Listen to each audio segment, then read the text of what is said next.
Excellent. Hey, Joe. Yeah, I started early today. I got some folks stopping by later on, so just started a little early. Eh, eh. We are in C. Lydian. Ooh, mystical, magical, spring-like, and summery tones. Yeah, I'm going for very, very happy, positive, chill. What I don't like right now is my R bar is like going like, and it's. I'm like, is that distorting the? Is that distorting the filter, or is that like the reverb internally, like doing funky distortion stuff? Because it'll do that sometimes. It'll be like feeding back on itself, and it starts to sound all crunchy and weird. Oh yeah. That's clipping there. That's clipping at the filter. Okay. Just gotta get it just to that point. It saturates a little bit. It's nice.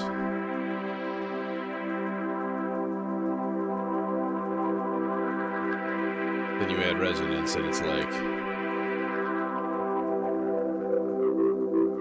see.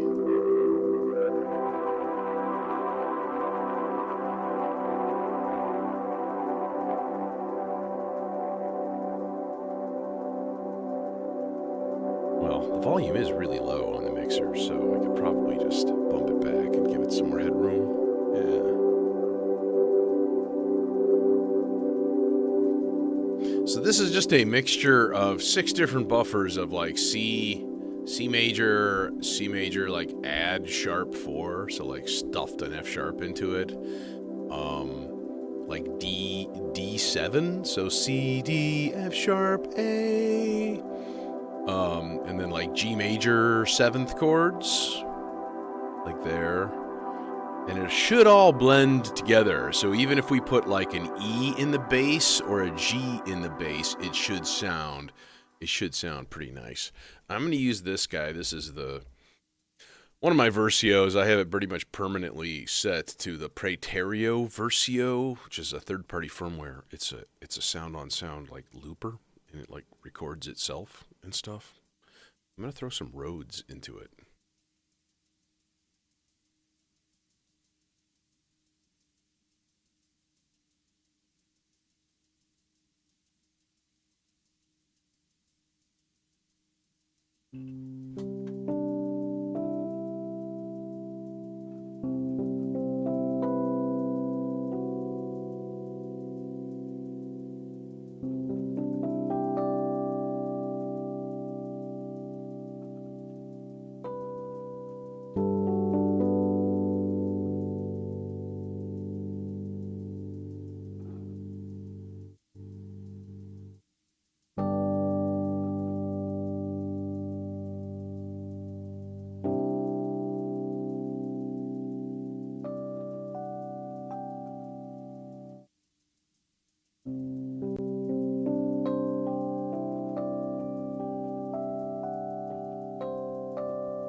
Okay. Jethro. All right, so we got some gooey textures and layers going on in here.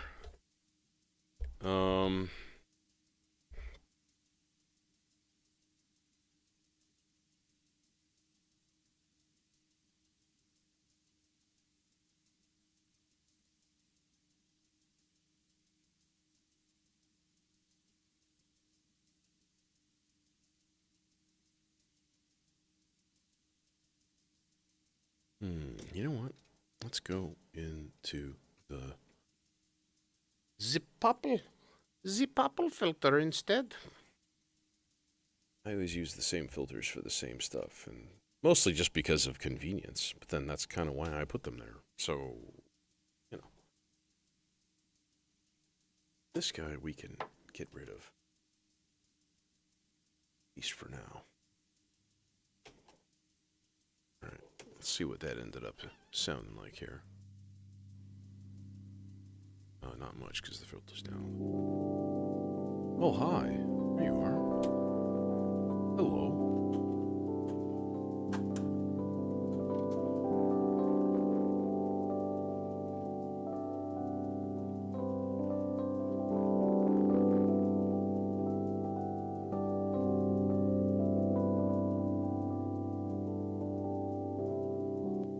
We also have the bandpass option.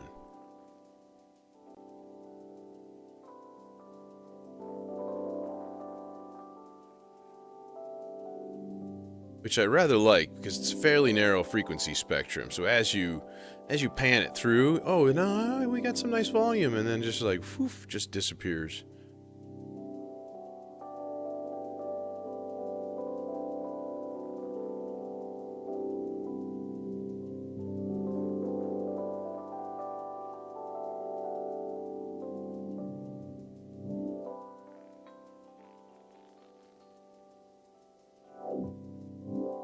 So like put it in the middle, you know?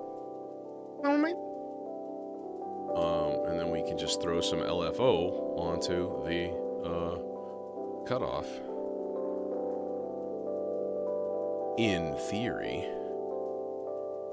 Like, do I want full strength LFO? I don't know if I do. I don't know if I do. I don't think I kind of don't. It's a little bit nuts, so that's easy enough.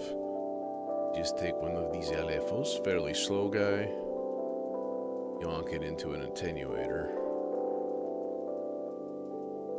and hope the cable reaches. We don't have to curse the universe. There you go.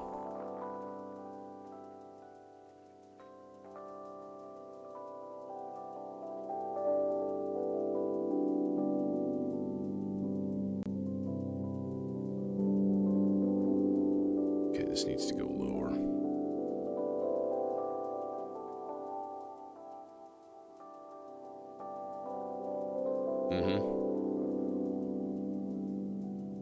I think it's a common misconception with filters is that people like, I want that bassy sound, but you can't all have bass.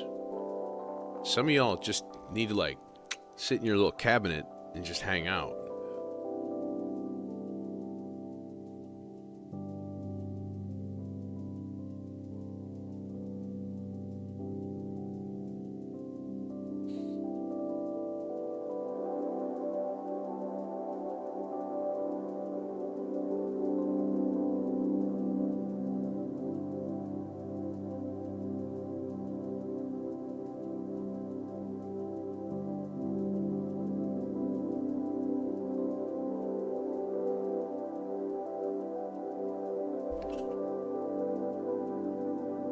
Okay, I do kind of want to grab a sample from Splice, like maybe like a, I don't know, like a nice vocal of some sort. That would be cool. A vocal in G major, because that is the key of C Lydian. It's the same thing, right? I don't want baby. No.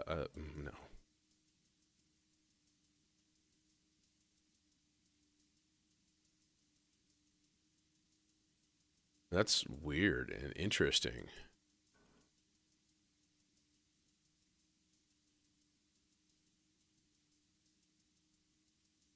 I kind of don't want something rhythmic either. And a lot of these are like vocal hooks.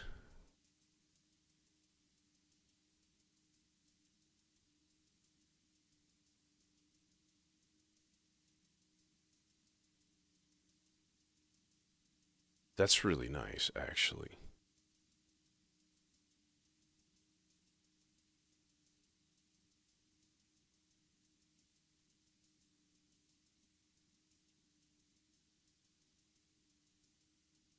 That ain't bad either.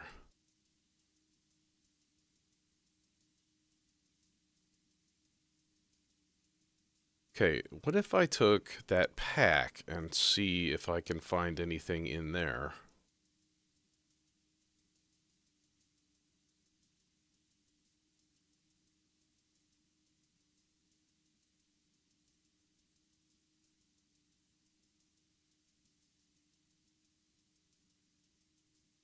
They're like C major, and then the first note it plays is an E flat. No, you've done the homework wrong. Go back, do it again. Let's see here. How about we just narrow this down into key G major. Okay, heard that one. No, that's guitar. These are one shots. Oh, there's only a few.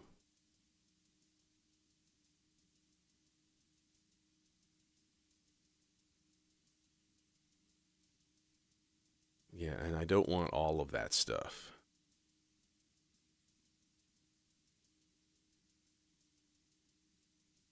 I think this will actually work really well. This is just a solo voice with a little bit of effects on it, which is fine.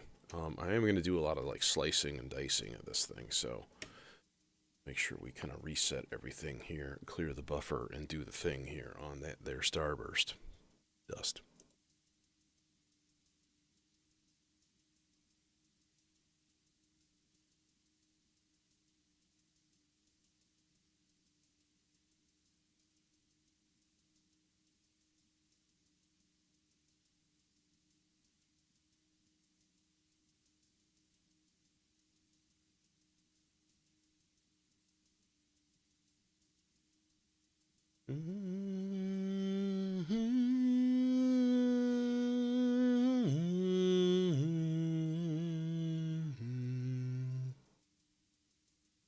Yeah, I threw little harmonies over the top of it, because why not?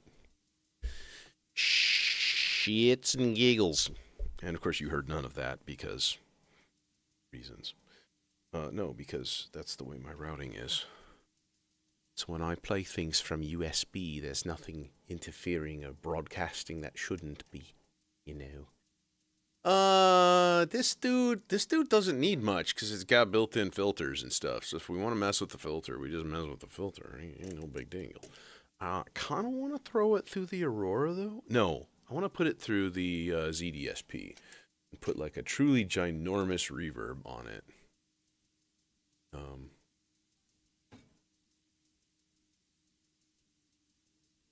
He is barely ginormous. He is merely huge.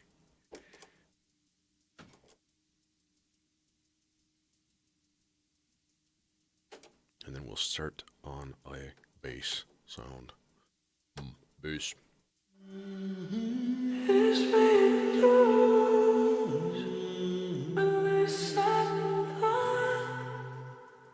Doink, doink, doink, doink, Niflheim. There you are.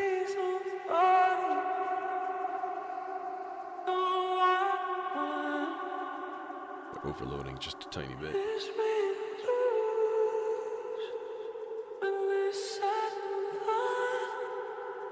A little less.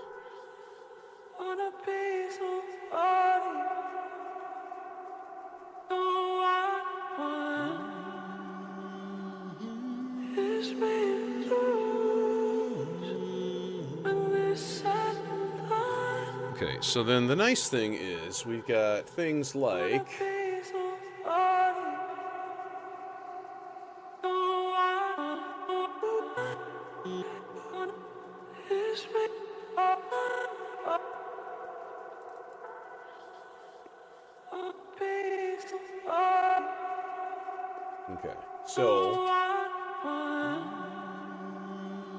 So there's two controls here, right? One is skip and the other is slice. And slice sets the number of slices in it. So there's slice and there's skip. Slice, let's see. Actually, both of these we could just randomize with the stochastic function generator. Yes. Let's do that. Doink. So the offset is going to be 0. Amplitude not too huge on this one, about half. We'll put it on nice and slow. Yeah. And then the skip, similar. No offset, shorter amplitude though, because that's the one that's like, I think, the most effect of all of these.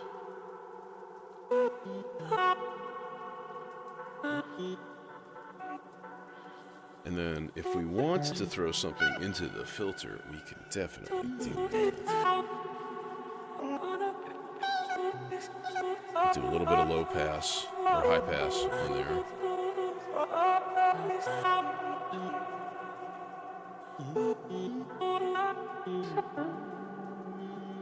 Put that guy about halfway in between. So similar, like eventually it just fades out, disappears.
Okay. All right. I'm going to leave that for now. I kind of want to do something else to it, but I don't know what yet. I don't know. We'll see.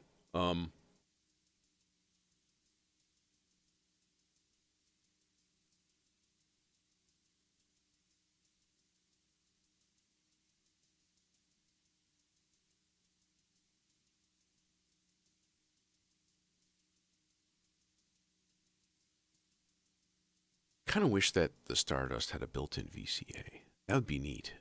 That'd be like one thing that it doesn't have that would be choice, you know? And then just like throw some envelopes at it and just be like, here you go. Auto gate. Done. Okay, bass. Bass. I'm going to use the vector for this. And I think we're just going to kind of go like, we could try it not random and see how that sounds. I'm at 88 BPM, so what I think I want to do is just maybe make like a 5-note part.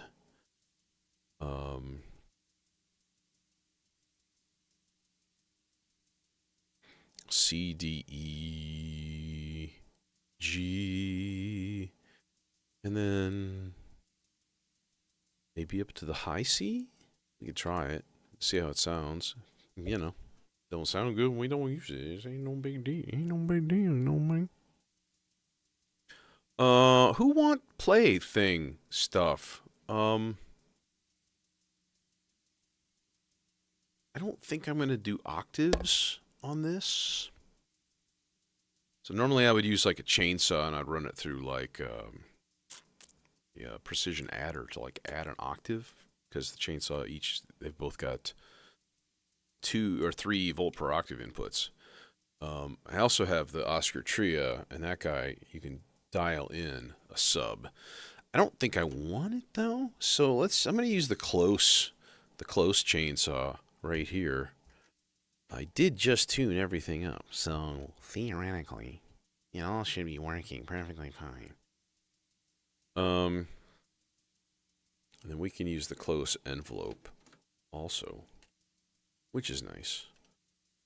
That guy, and then maybe even use the really close filter, maybe. We're not going to get stereo, but that's okay. This would be the E490 from Synthesis Technologies. And I need a cable. Yep, this guy. Chonker. Chonker cable.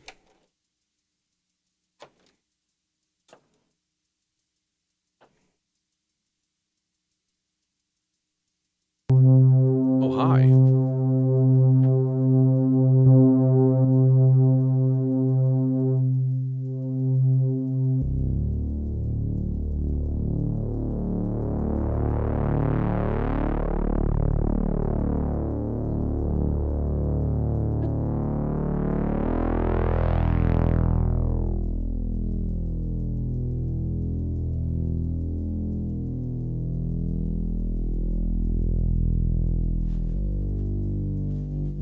Crackle, crackle.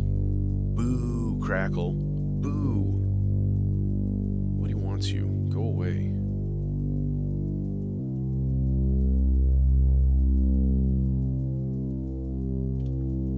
Alright, but we're gonna change the shape here.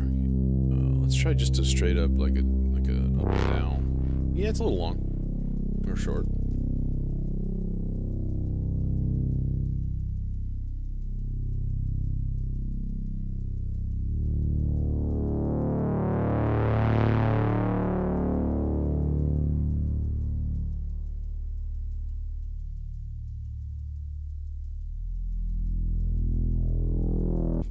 Do the 2/3 octave one.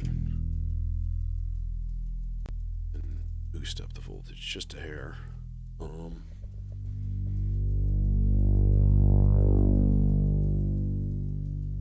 not.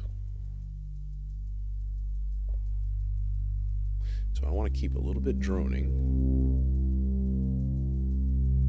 Just kind of have it like that. Maybe even a little bit longer. At 18 seconds, it's a little much.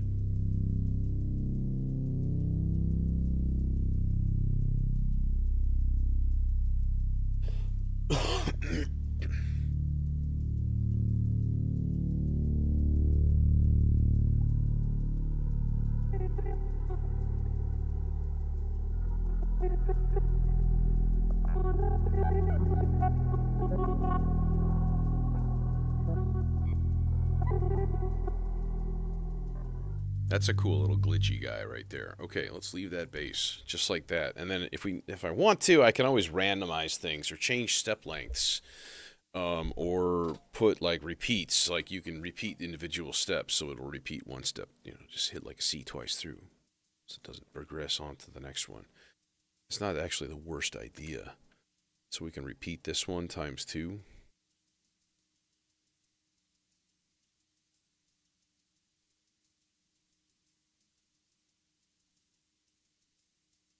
And then like maybe the G. So the C's and the G will repeat twice each. So the D and the E become sort of like passing. They're not there as long, not nearly as dominant. Okay, cool. Cool. Cool, cool, cool, cool. Cool, cool, cool, cool, cool. Cool, cool. Yeah, that's real cool.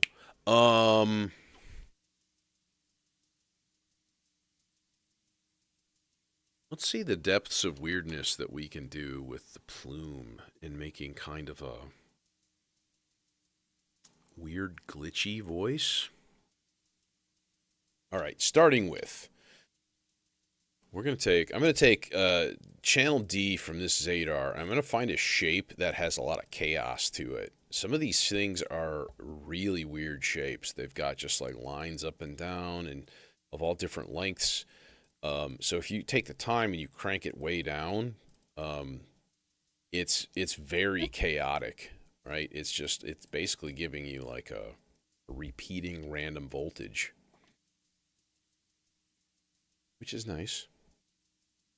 So let's put this up to infinite repeats, and then it'll just kind of keep doing its thing. But we got to crank the time up to probably about 11 seconds is a good place to start. And that can be used for all sorts of things. In fact, let's crank that up. Let's go even longer here. Let's put it about there, 27 seconds. So that is going to go into filter frequency of bionic luster. Now let's use a super short cable. We are patching efficiently. Indeed. we can use super short cables to go from Das Plume into Das Bionic Lester, because it's like literally right next door. There we go. I want to throw this dude through the sea legs, though, and that's above, and I think these guys will reach. Yes, they will. Easy peasy. Lemon squeezy. Yes. What do you got? What do you got for me? Well, we gotta link it. Put it in stereo mode. There we go. And nothing. Absolutely nothing. Cool. Cool, bro. Good job. Oh, because the drive's all the way down. It's dumb.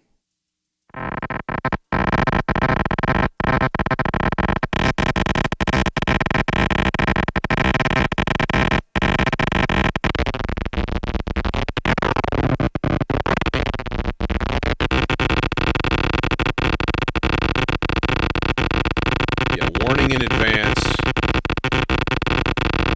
This may be a little bit obnoxious at first. We're going to tone this down massively.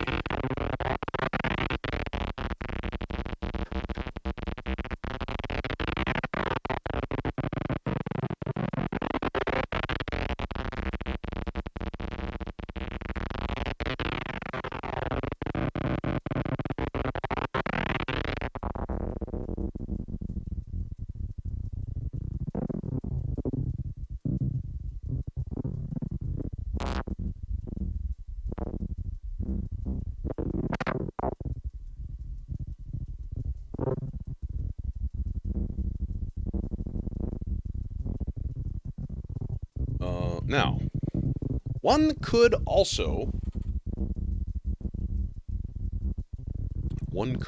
control. I'm going to get a sort of a semi-random gate going here.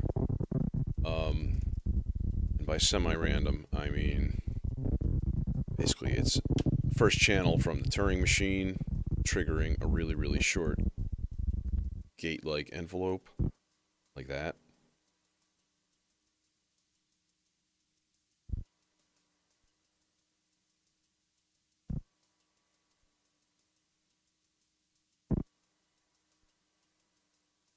Right, but right now, the clock is just a steady pulse, right?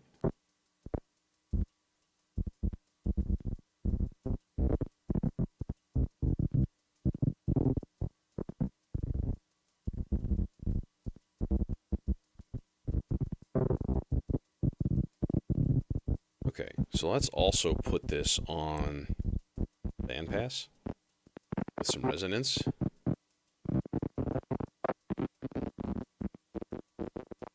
You must randomize your randomization.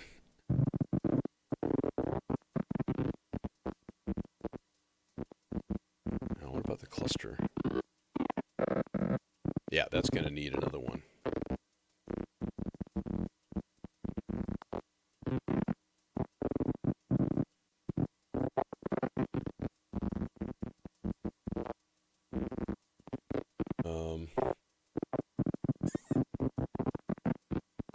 Let's go into the middle slots. Actually, what I can do is put this in the completely unrelated secret sloth right there.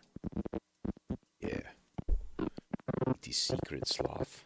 Because it's just a little happy little 6.1U thing. Just a happy little guy right there. That's all it does.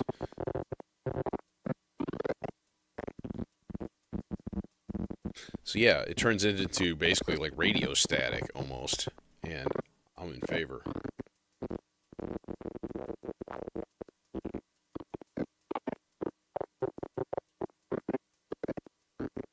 One last thing, all right?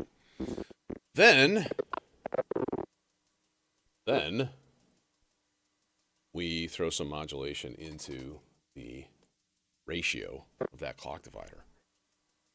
And let's see here, offset, not a whole lot of amplitude on this one, and it's going to go in a real slow rate too, so that's okay. That should do her. So then when it goes, it'll start going, and then it'll like slow down and become super sparse once again. In theory. It's going. Going?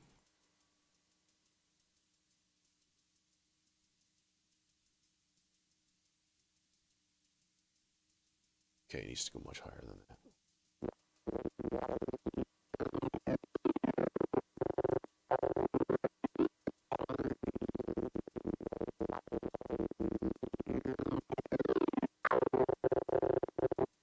Yeah, 6 to 1's a little bit much.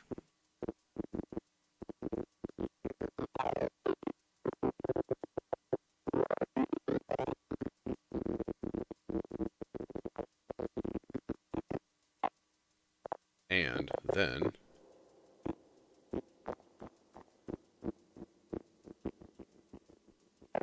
put this on long and just separate these guys by a bunch. Put it in Pong mode.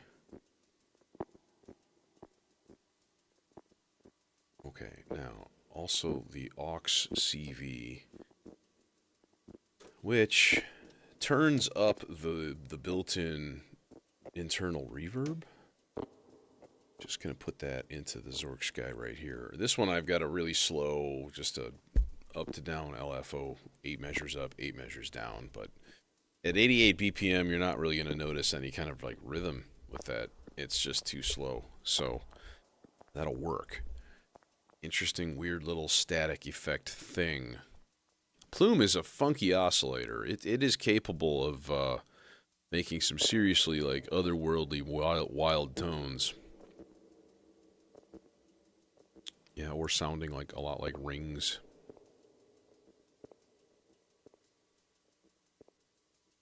Okay, so that's a part. That's a thing that's happening. Let's not forget it. It's like I never heard the weird static sound. Oh my god. How about like a soaring Vangelisian melody? Yeah. I like the sound of that. That seems like a job for the Oscar Trio, that's for sure. Let's do that. Do that stuff. Oh, do that stuff. Alright, so we're gonna go here. Let's use a melodizer for this. I'm gonna go here. Okay. Here. We put it here, and then this one goes to here. Now, as far as filters, I don't know. I mean, I got a lot of options. I kind of want to just go like...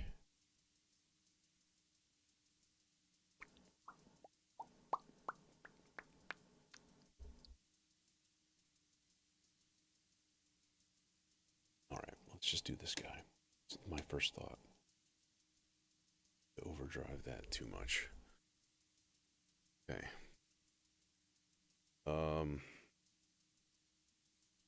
Now, thing is, gonna need like the perfect envelope.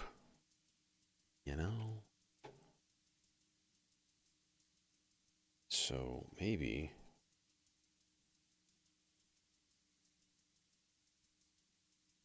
let's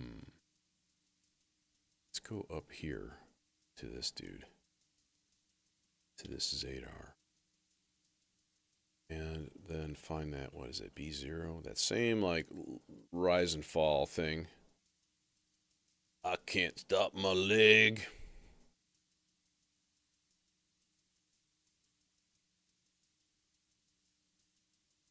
All right, now what we're going to do is turn the rest almost all the way down. And rhythm and melody are not looping anymore.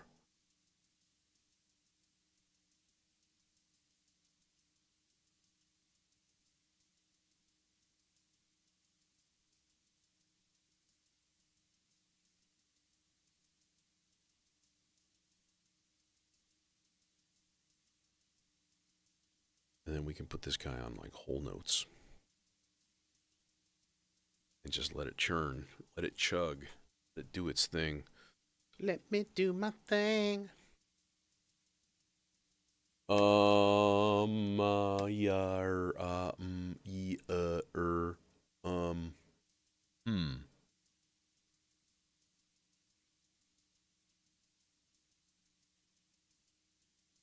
Aurora? Seems like a good idea.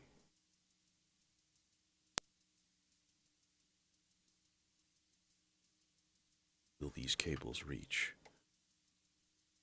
They will, if we do weird stuff. There. Yoink. Yoink. Peachy.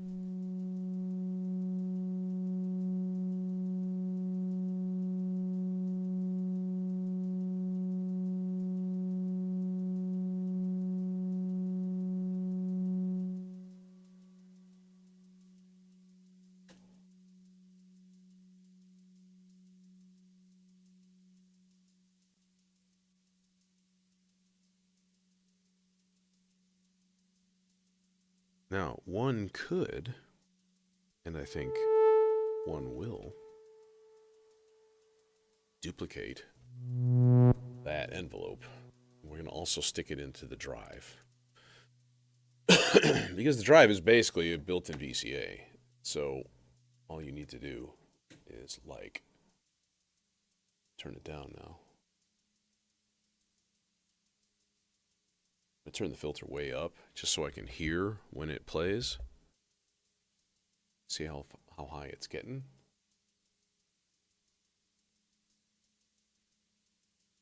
Nothing.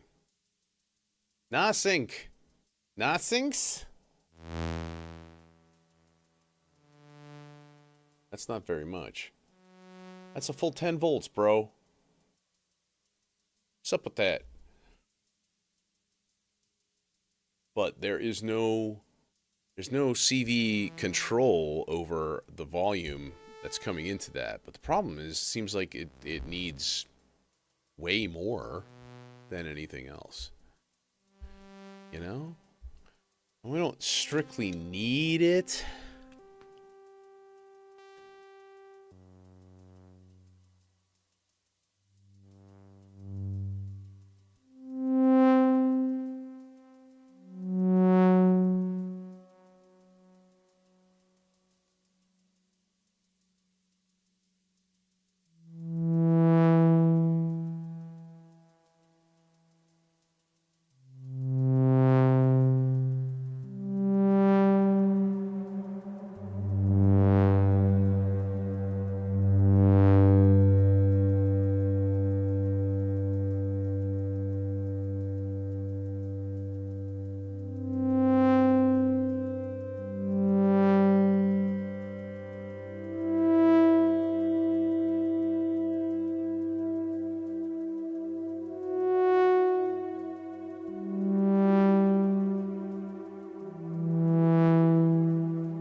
A lot. Yeah, I mean, I have that too. I mean, like, here, it's just like right behind me. Come on, camera, move. Do your dang camera moving thing. Big jerk. What are you doing? Yoink. There we go. So there's my System 8 on top of the Rhodes. Up here, up there, is a Korg Lambda, and then an MS-20 is on the shelf down here. Ion. I've got a bunch of hardwired synths too, so I got into modular later than synths in general. I've been a keyboard player my whole life. If you look at my modular grid link in the title of the video description, it'll give you an approximate value, MSRP value of my racks. Then you will be shocked. But here's the thing that's different, okay? If I spend, let's say, a couple $100 and I buy a new module, I've now completely changed the whole instrument, right? You can't really do that on standalone synths. Standalone synth is just like, here it is, this is what it is.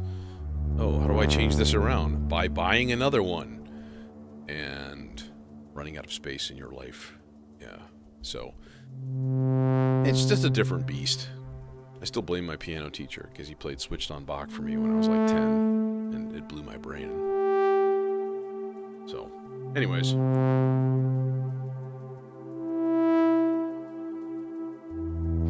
Okay, let's narrow the range down and go a little bit higher.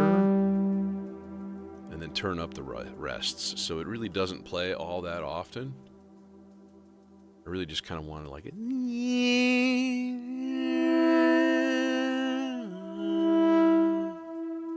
know, a soaring Vangelisian. Vangelis-ish? Vangelis-esque? Take your pick. You know, line, a melody line. Oh yeah, also this is not on Swarm. That should be on Swarm Oscillator. You dumb bastard. Okay, it was just on regular. There we go. Hi.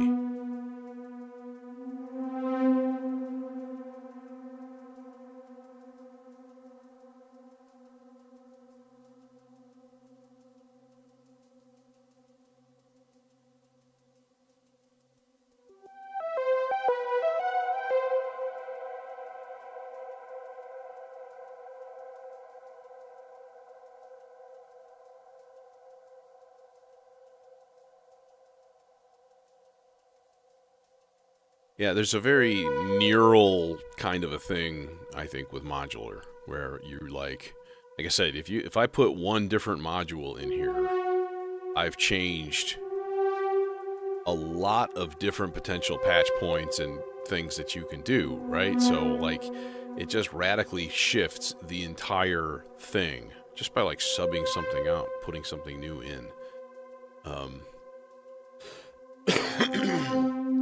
For me, that's like the fascination.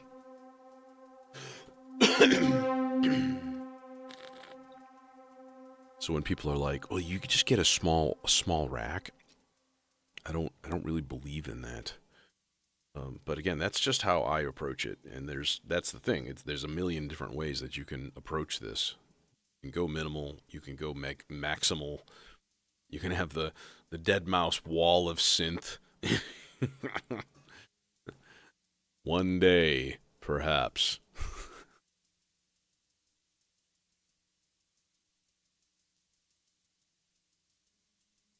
Okay. So we have our soaring melody. And we could use something else. Maybe a couple of nice, happy arpeggio bits to add in later.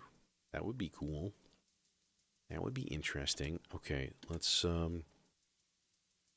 make a 7-note arpeggio.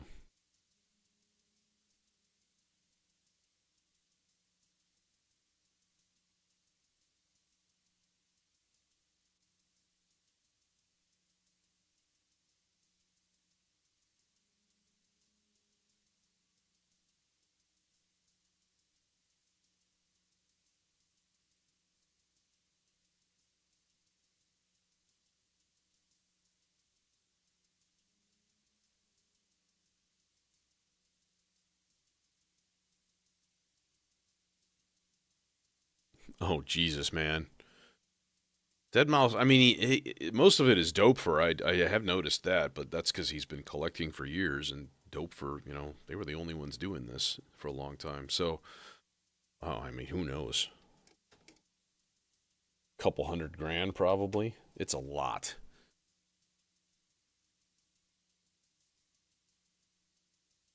Hey, Zen.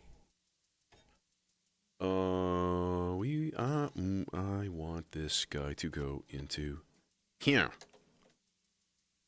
And then we need an envelope. So let's do that. Let's go this guy. Chonkity chonk, and we'll just get a nice happy plucky guy. Plucky boy. Like so. And then like so. And then we hit play. Yeah, I mean, I haven't really seen the full extent of it, how big it is, but I know it's like, some of that's like floor to ceiling. He's got like 6-foot tall racks of stuff. It's crazy. It's like, what do you actually do with that? I think mostly it's for just like, I'm going to make one really dope sound, and then it's gone forever. But I'm going to record it, so... And that's cool. That works.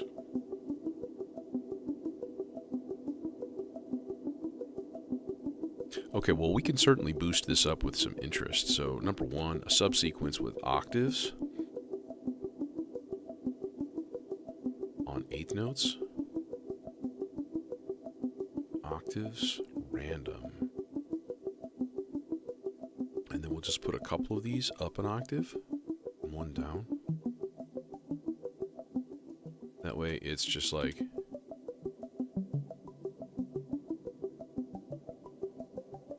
And then some sort of modulation going to the filter itself. Probably the same sloths that I've got going to a bunch of other places right now.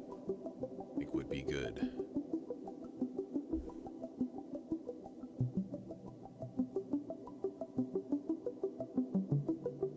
Yeah, dude, you know, as much as I think Behringer is 20% scummy, like, as far as getting into this stuff for cheap, dude, can't beat it. I've got a few of them sitting around here myself. So, hashtag random model D.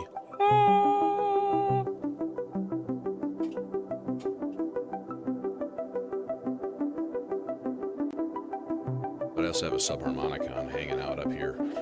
Oh, hi! Goodbye. Maybe we should use that. I haven't used the subharm in a long time. Let's use it. Let's put it, just have it playing some, like, chordal tone things. If I can get the power cord out from underneath my skiff. There we go. Hoi! Doink. And this is just in a little 64 HP pod case. So I can take it with me and take it home and whatever. Hug it oh so lovingly.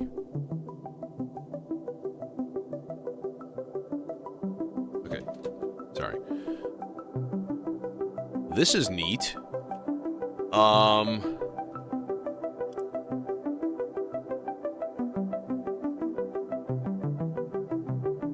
We could do another thing with this, you know?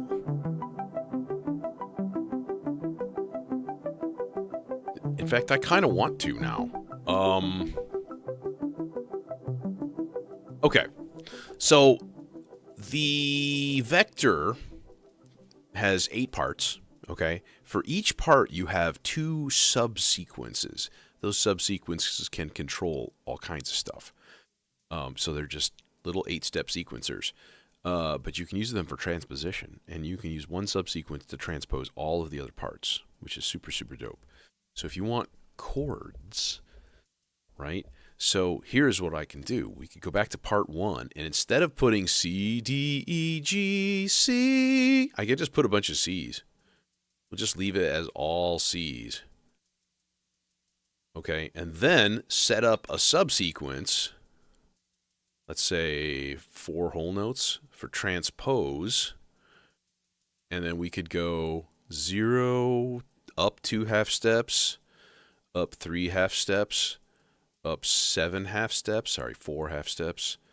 And then this one's going to go up an octave.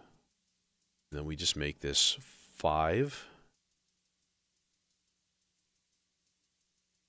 Not 8.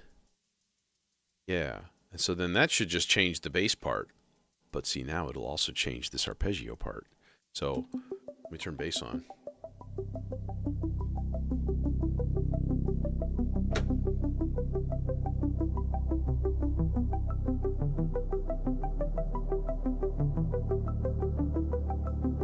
Okay, and then we go to part 3 and we go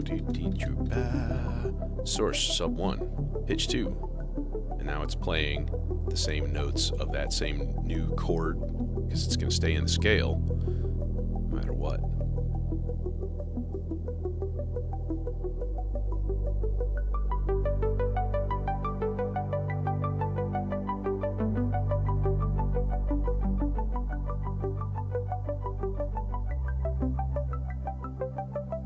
And now everything is linked and everything is happy. Yes, happy. And we can just turn off the subsequence when we want it to stop. It's super easy. Okay, cool. Let's do it that way instead. That way we can kind of control when the flow of the chords will start and stop. We just go blip blip and turn them on and off. All right, let me fire up a subharmonicon part here. You know what I'm saying? I think first thing to do with this guy is run it through a chorus or something, some kind of happy stereo modulation effect, chorus or flanger or something. Just to get it out of its... No, that's fine, man. That's kind of my streams, dude. This is what I do. Ethos, you're not really that late. I started early today because I've meeting with somebody later on, and then I was like, well, I could start even earlier and make sure I have like tons of time. So, that's kind of the plan. All right, this guy, and then we've got these guys. This is going to an FX aid. Yeah. Get in there.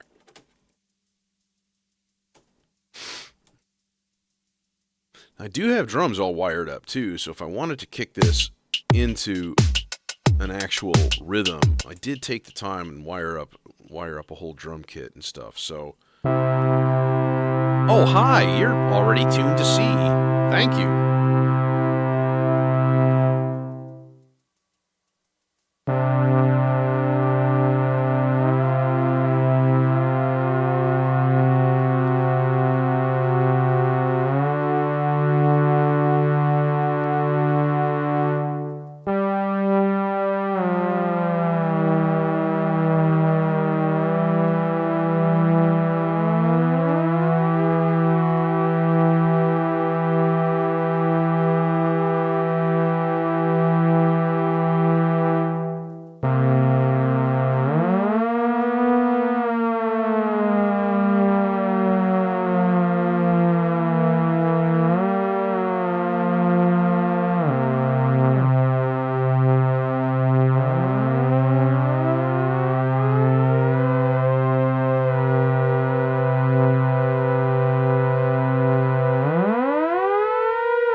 Turn up the attack and the decay times of each of these.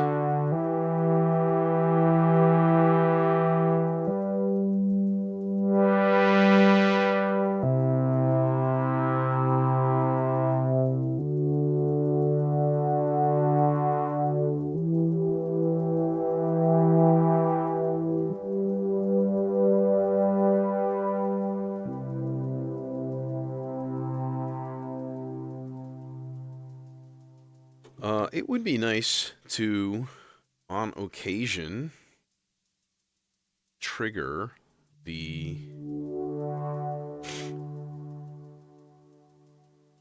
Let's see here. We could do this in a different way. Trying to think here. What would be a good way to do this, though? We've got a trigger in. There's some stuff that this sort of doesn't have that would be good, but it doesn't exist. Could go even longer on the decay times, to be honest. As long as you can go. I'm so shocked that this thing's actually in tune after that time. I haven't used this in probably a month. It's like still rock solid.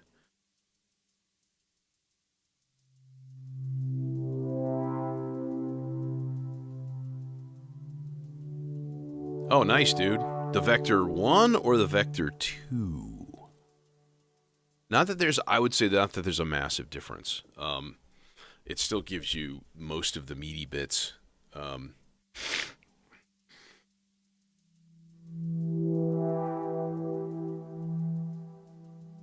the Vector 1, unfortunately, I don't think he's writing much in the way of firmware updates for it anymore. Okay, I'm going to kind of push this guy off to the side just a little bit. I want to give it some... I do want to give it some modulation and maybe some of the rhythms. Yeah, it's fine. And the Mark 1, so what I used to do is take part 2, the part 2 output on the front panel, and wire the pitch into the external input, and then use part 2 as my chord change thing. That's really nice, because then you can change the rhythm of when your chords hit, right? And it gives you a lot more flexibility. But for some reason, that worked really good on the Mark 1. On the Mark 2, not so much. And yeah, it's a little bit of a sore spot. So Jim kind of wired up that whole subsequence working for everything thing on my recommendation and stuff, which is sort of neat.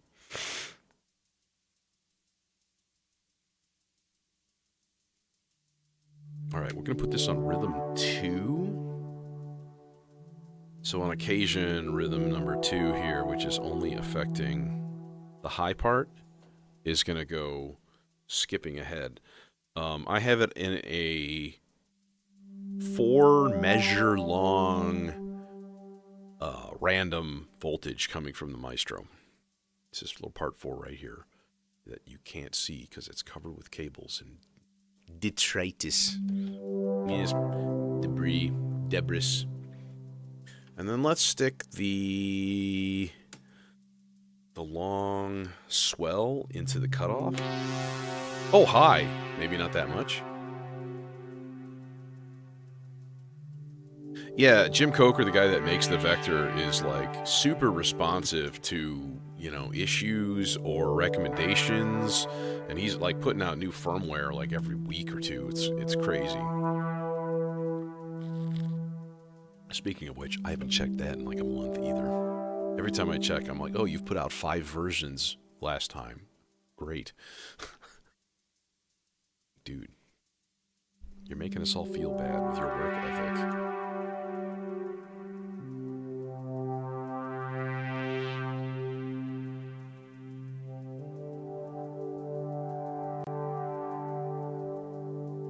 So this will just sort of be like a little underpad kind of guy.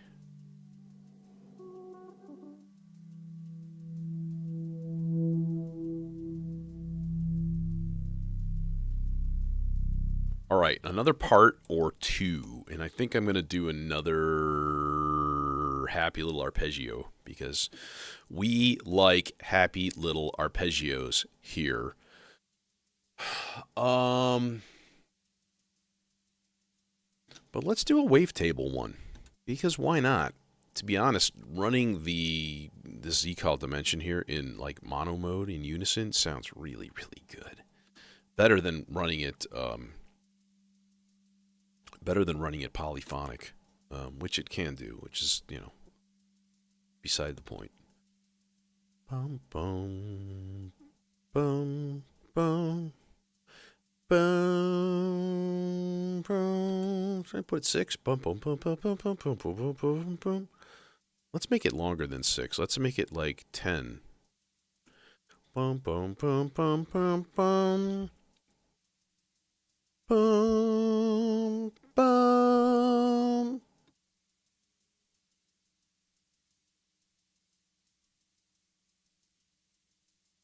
Boom. Boom. Yeah, that'll work. Okay, now, the thing is... No, not you. Not you. Buddy. Buddy. Okay, we need to patch this guy. Let's patch this dish. I mean... Oscillator. Close enough. Let's try it in the neutron filter this time. Plenty of input gain. I almost always run it through the Morpheus, because the Morpheus has all of the input gain in the world if you need it. Just be like, oh, you want to add 60 decibels to that? Sure. No problem. We're all digital here. We're cool.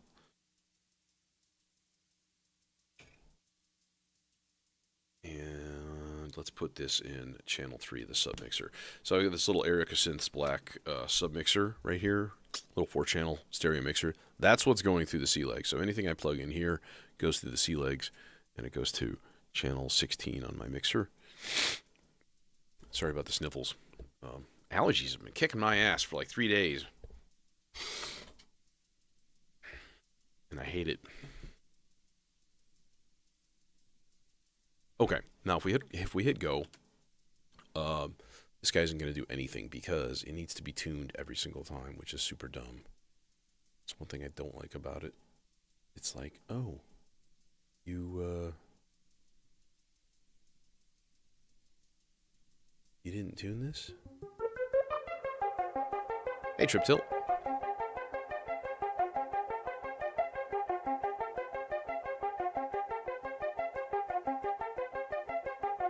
Okay, I'm going to change the length.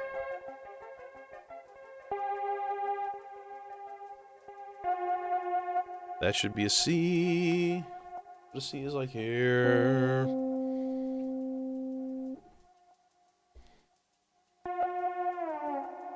That's close.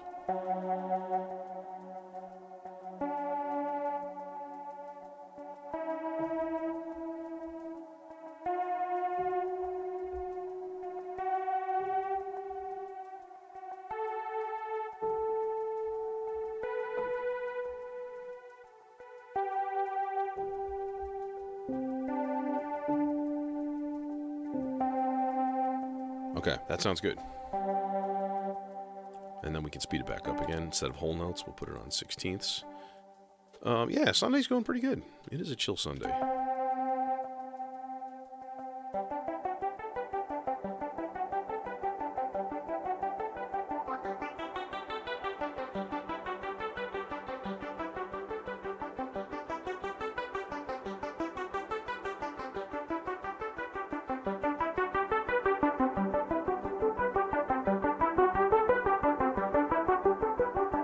Okay, now, to the oscillator itself.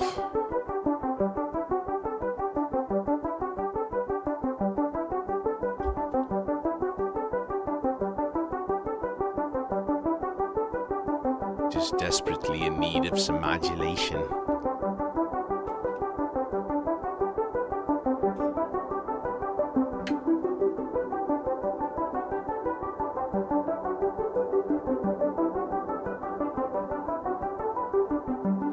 All right, the other thing is I'm going to go in and put this into mono mode, configure it.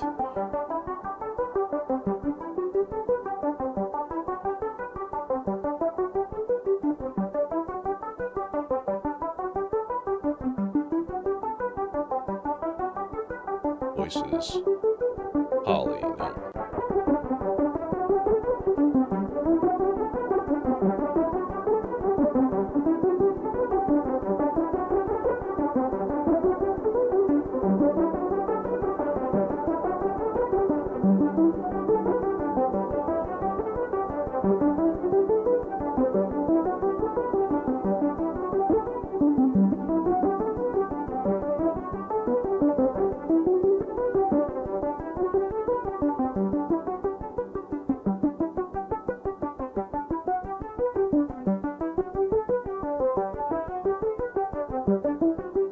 Change the VCA in there. So we got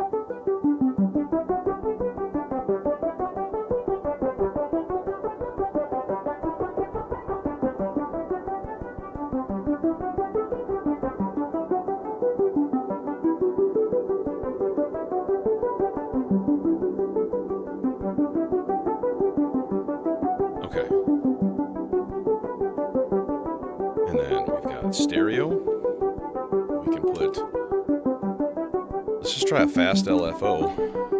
Yeah. Not that fast. You know, it's pretty slow. All things considered.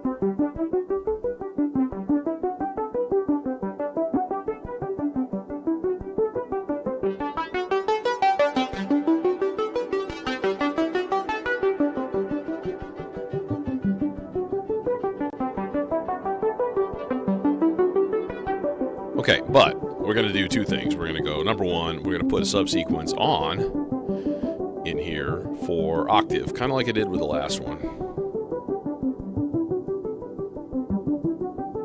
just make this one like 5 parts long, random. And just put a couple of these up an octave, and then we'll go to here, and then we'll go source, sub 1, pitch 2, and then everything should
we'll just do some nice wave folding kind of stuff.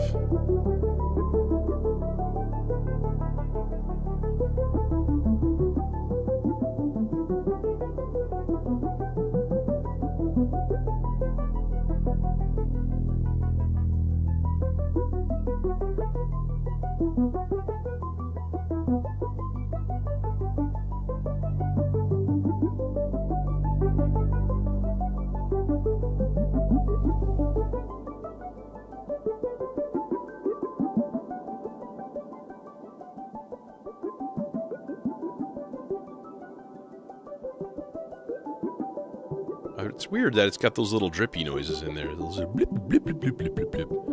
That's weird. I don't understand it. Blip, blip, blip, blip, blip, blip, blip.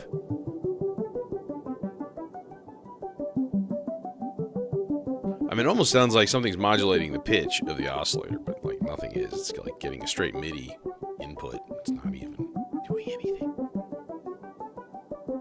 Dude, stop it. Just stop it already. Gosh. Okay. And then to bed with you. What else?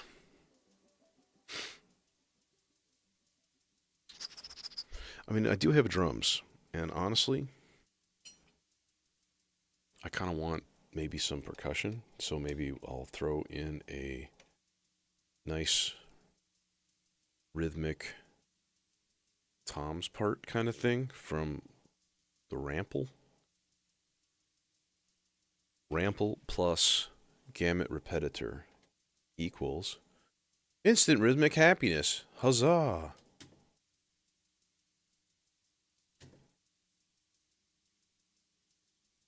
Now, we do not want you dirtying the place up with your redness all hanging all over.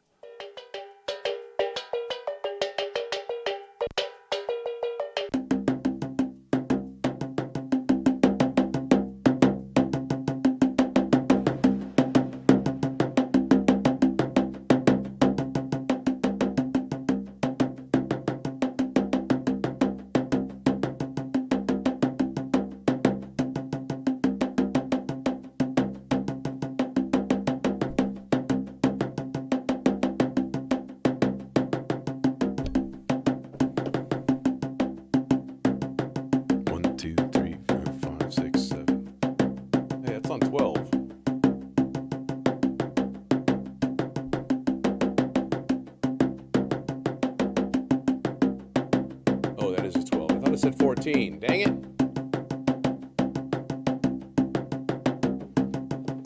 1, 2, 3, 4, 5, 6, 7. 1, 2, 3, 4, 5, 6, 7. 1, 2, 3, 4, 5, 6, 7. 1, 2, 3, 4, 5, 6, 7. 1, 2, 3, 4, 5, 6, 7. 1, 2, 3, 4, 5, 6, 7. 1, 2, 3, 4, 5, 6, 7. 1, 2, 3, 4, 5, 6, 7. 1, 2, 3, 4, 5, 6, 7. 1, 2, 3.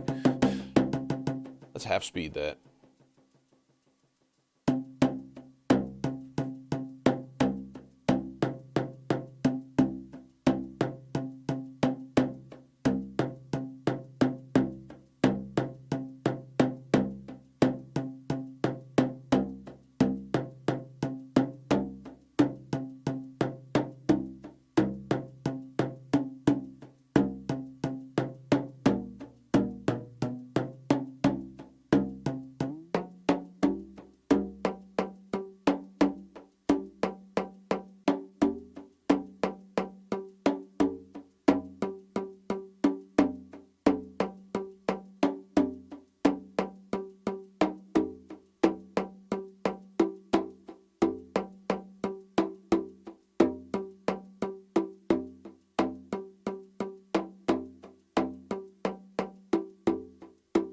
Hey, Jason.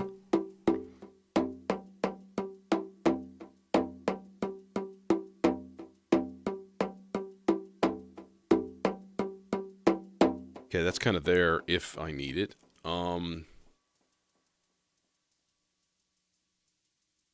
Thank you, Splice, for just immediately popping up and going, log in, you damn bastard. No, I'm not going to. What I want to do, though...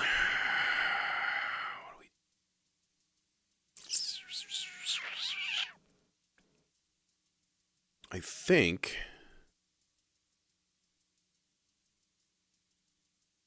Yeah, I also started really, really early today, so that is throwing off some folks. I'm gonna where is my yeah 16th note is trigger 2. Okay, so I'm gonna take trigger number 2 right here from the doowacky, and I'm just gonna put it into a nice happy envelope for the bass. But the bass doesn't necessarily get anything yet. I can put that in later. So right now, I'm just going to turn the level down all the way. And that way we can sort of like add rhythm.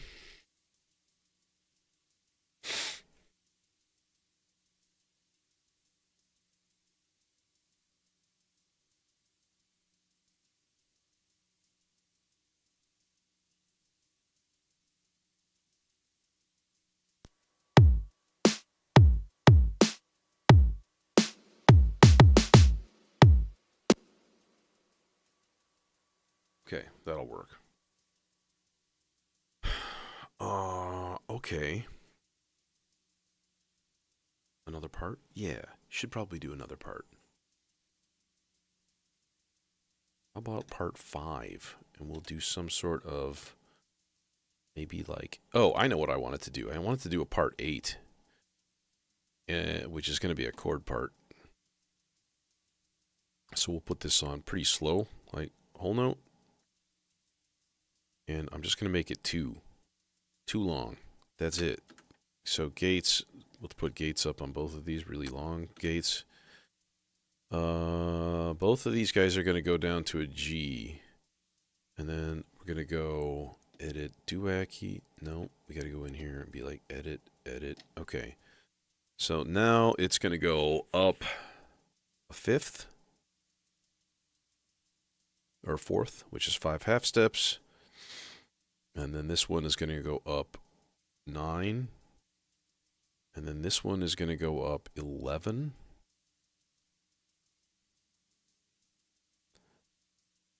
Now I'm kind of tempted. Can I smush a 9 in there and then like a 12 to give it like a really, really big sound? Maybe. Maybe. We shall see, said the blind man as he picked up his hammer and saw. Oh, I know. Let's go, are the inputs of the Foxtrot Duo normalized? Let's find out, shall we? I don't know if they are. I don't think they are. And then you can just like run it in mono, which is, I guess it's okay.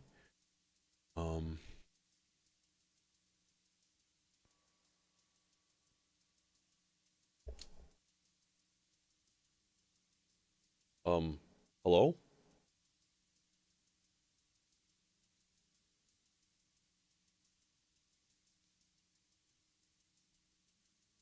Oh, we should hit play.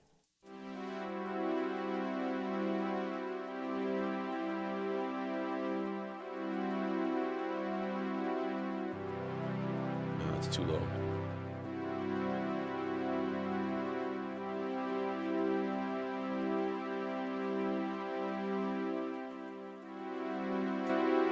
And then we're mono.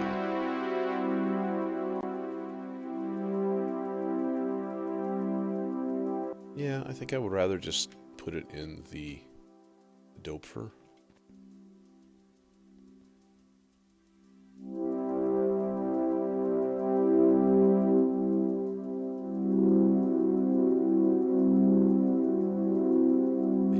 just starting to overdrive.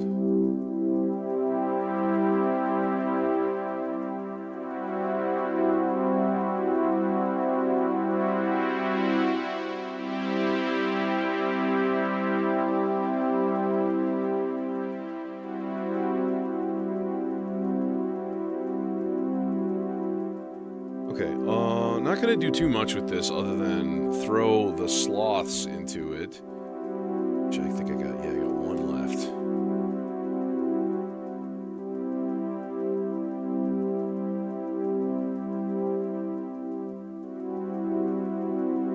Make our gate length really long.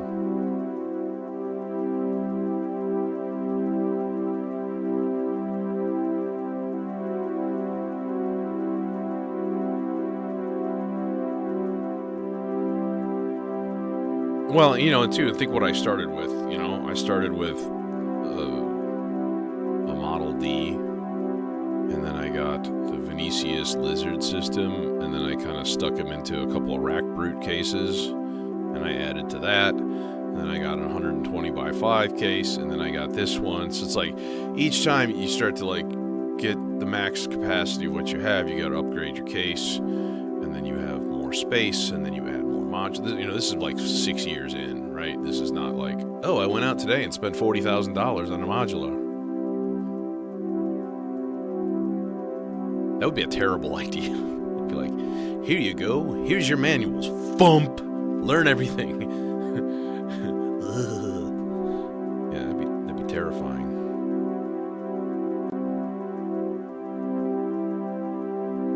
Okay, is this like doing anything though?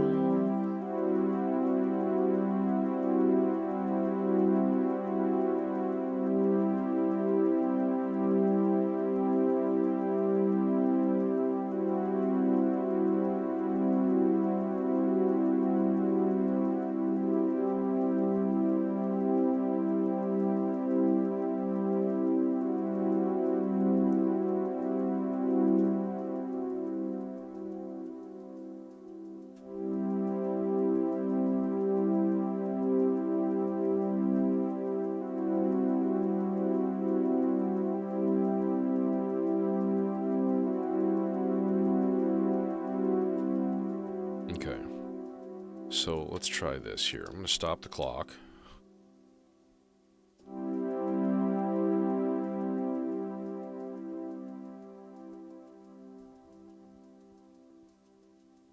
Wait till this thing hits 8 measures and then synchronize everything and get it going. And just leave it there.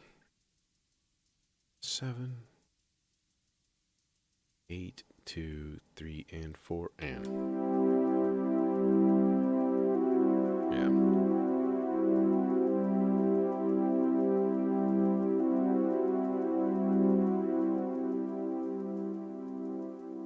Yeah, because then what we can do is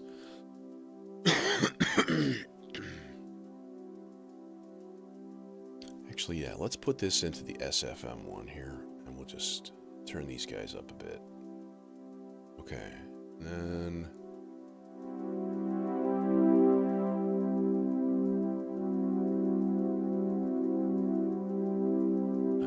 who's got a rhythm for me?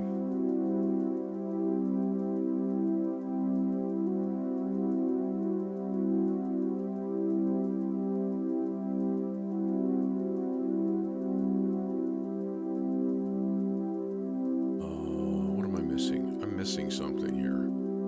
Like, just overlooking something.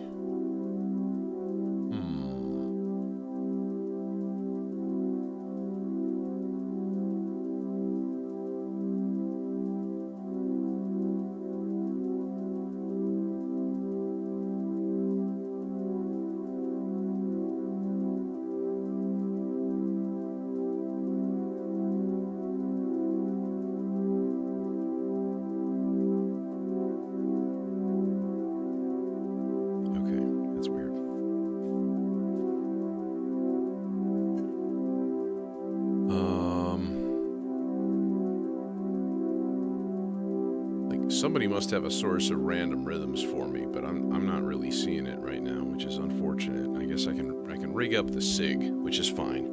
And honestly, I guess the thing to do with the SIG would be to just take the tregs directly, because they become envelope generators. And you barely reach. Alright, so if we put one node,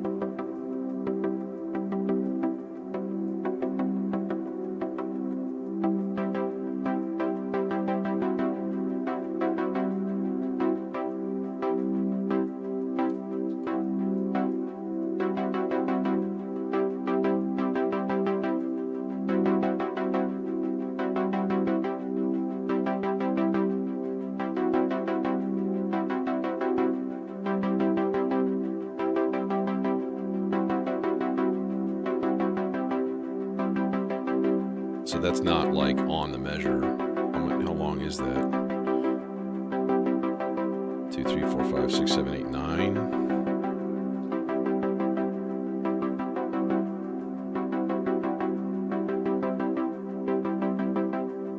So now it's like directly on.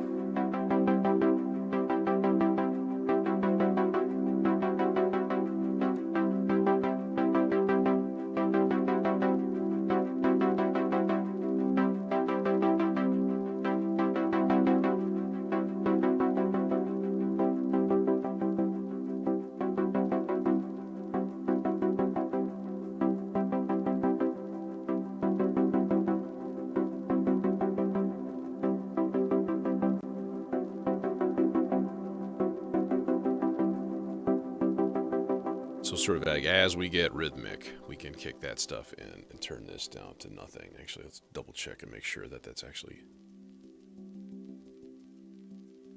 There we go.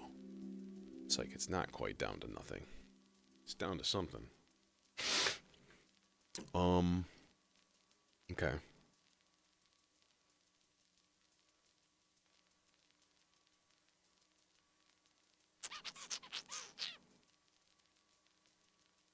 I kind of want to make one more voice, though.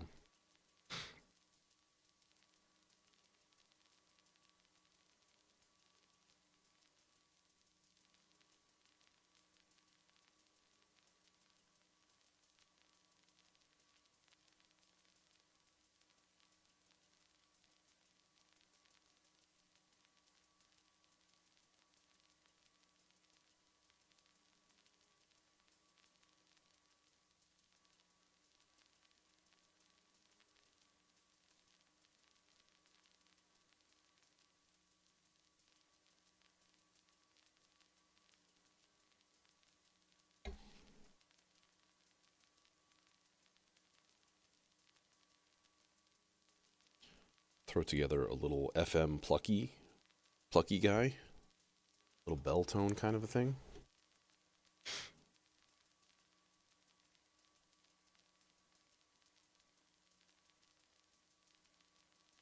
Maybe filter, maybe not. I don't know. We'll see.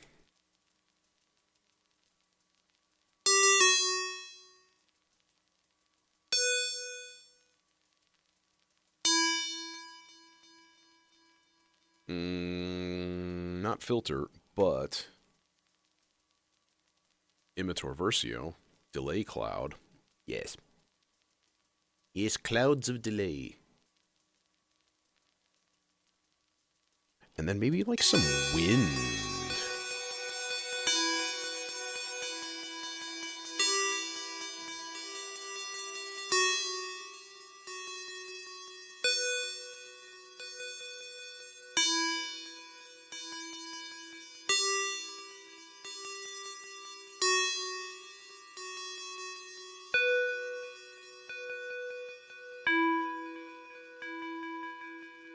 Okay, now chance operations here. Let's go just a decent probability of just resting for all of those steps.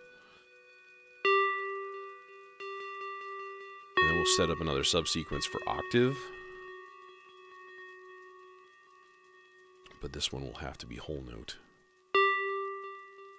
Okay, whole note, random, octave, direction. That's kind of neat. We can do both.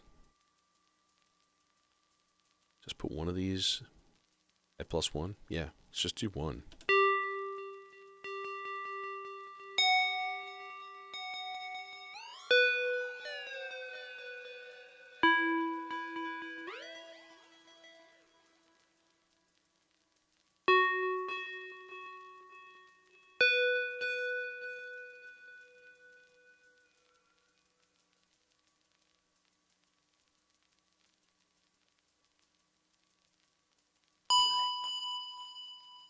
Play, you bastard.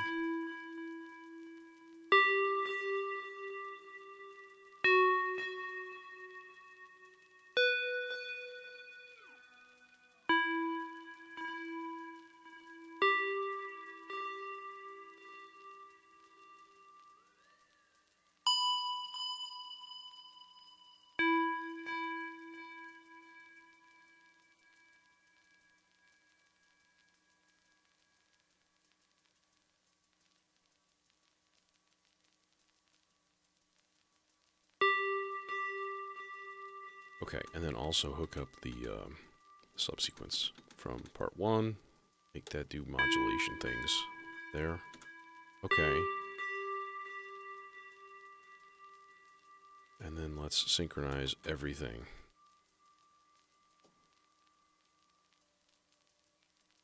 One more time. And then I'll rig up some wind just to kind of hang out and give us a little wind.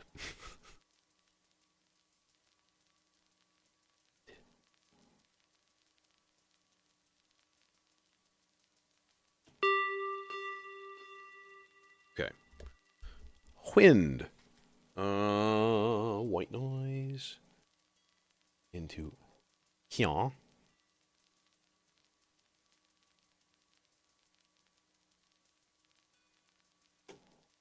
That guy's going to output into yeah. And then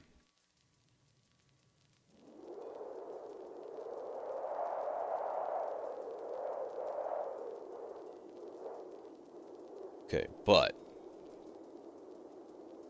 I kind of need some semi-chaotic movement. So I am going to take a fast sloths, one of the torpor, just pretty quick, and we're going to just attenuate it a lot, and then stick that in the low pass and see where we got.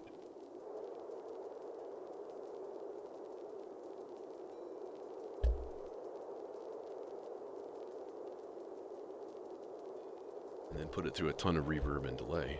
Oh, hi! Now it's windy.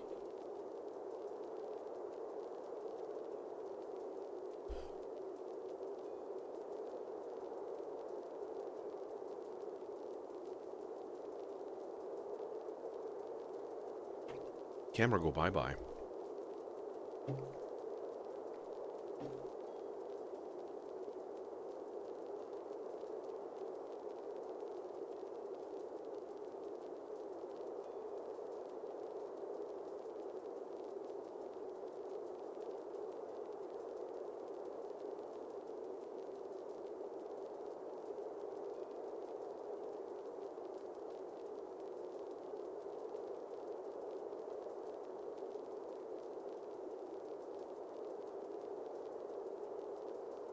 Overhead view go bye-bye.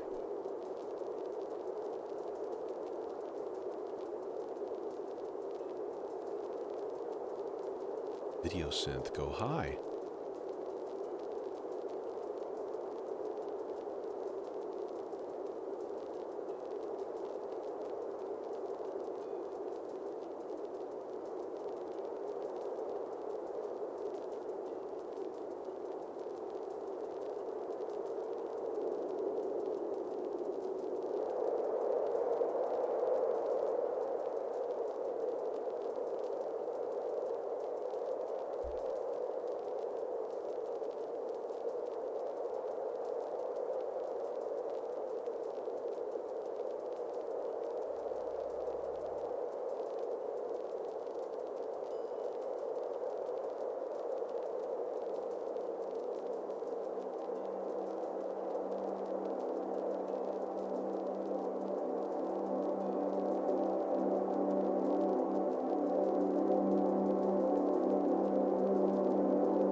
this play out for a while. So.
The visuals are, well, I can't show you easily. Here. Oh, that guy. Hi. Hi, Positronic Recursion Studio. With, it's got like a set of presets and stuff too. So it's like you program it basically. You know, program on a bunch of presets, and then in the performance mode, you play back your presets, and sort of like that. You know. So. Yeah, that was fun. And that vocal sample, that was really good, actually. That worked really well. So that is, again, that's the Stardust. I'll take all of the effects off of it.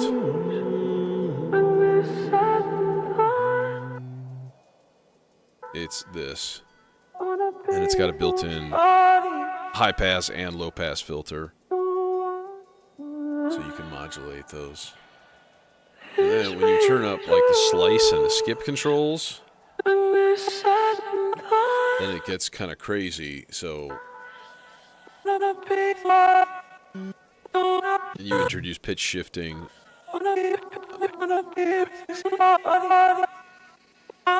which is a little weird. It's a little jarring, to be honest, but it can be cool, and it's clocked. So, and then I've got an occasional random voltage going into the reverse control, so that every once in a while it just went in reverse for a while, and then that plus like the skipping and weirdness.